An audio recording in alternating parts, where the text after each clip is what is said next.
On le connaît sniper, mais Laurent Baffy est loin d'être seulement un auteur qui dézingue à tout va sur les plateaux télé ou dans ses spectacles. En promotion pour la sortie de son ouvrage, tout simplement intitulé Le Dictionnaire de Baffy, l'intégrale, l'humoriste dévoile un autre visage au cours de ses interviews et fait des confidences fortes et intimes, comme celle réalisée dans sa maison où il officie en tant que sociétaire des grosses têtes, RTL, dans Jour J. Dans sa jeunesse, Laurent Baffy se rêvait artiste mais ne savait pas trop comment y parvenir.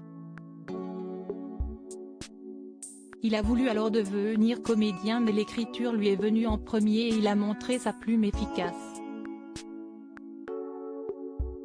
Si estime même lui qui a créé ce métier qui fait fureur dans les talk-shows désormais, celui de sniper.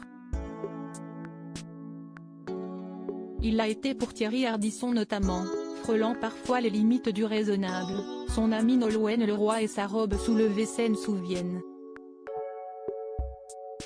Cependant, ses répliques ont plus souvent fait mouche que choquer le public, de quoi le rendre fier d'avoir pu faire un boulot avec ce qu'on lui reprochait quand il était gosse.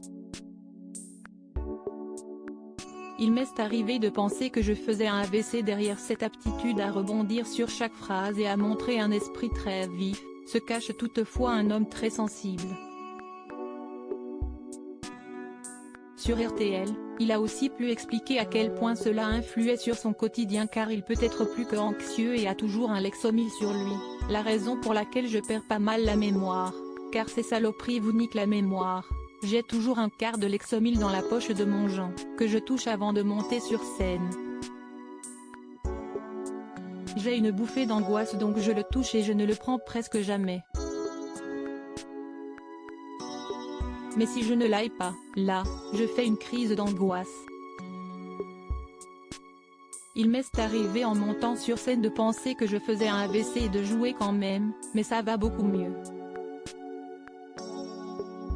Laurent Baffy précise ensuite à son interlocutrice Flavie Flament que cette angoisse ne se situe pas seulement d'un point de vue professionnel, mais aussi privé. Celui qui a effectué une impressionnante transformation physique explique « Je suis quelqu'un de très angoissé avec des angoisses métaphysiques, depuis toujours ». Il finira le sujet sur une note teintée d'autodérision quand il admet parfois être très facilement ému. « Je peux pleurer devant Top Chef moi.